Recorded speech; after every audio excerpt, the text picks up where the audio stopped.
Well, we did on the show exactly what would have happened if the world had been invaded. That little music playing and then an announcer coming on and saying, "Excuse me, we interrupt this program to bring you an announcement from Jersey City.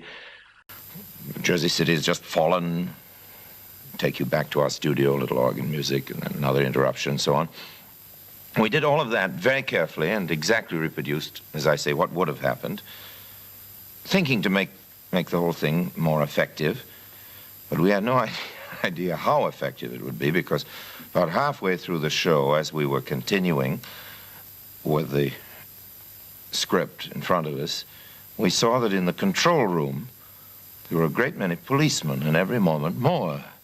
I had no idea that I'd suddenly become a sort of national event. And it was immediately after our show went off the air that Walter Winchell, who was on a rival network and had heard about how all the telephone lines had been jammed and all the excitement was going on, went on the air on his network, on his program of news commentary, and said, "Mr. and Mrs. America, there is no cause for alarm.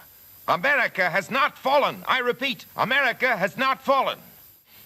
It's only a little while ago that I again ran into some workers, some welfare workers, Quakers and Red Cross people who had been up in the Black Hills of Dakota some 5 or 6 weeks after this broadcast, persuading the people to leave the mountains and go back home because the Martians really hadn't come.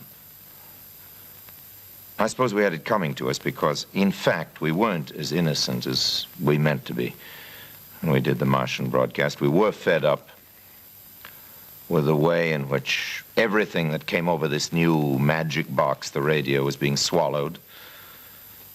People, you know, do suspect what they read in the newspapers and what people tell them, but when the radio came, and I suppose now television, anything that came through that new machine was believed.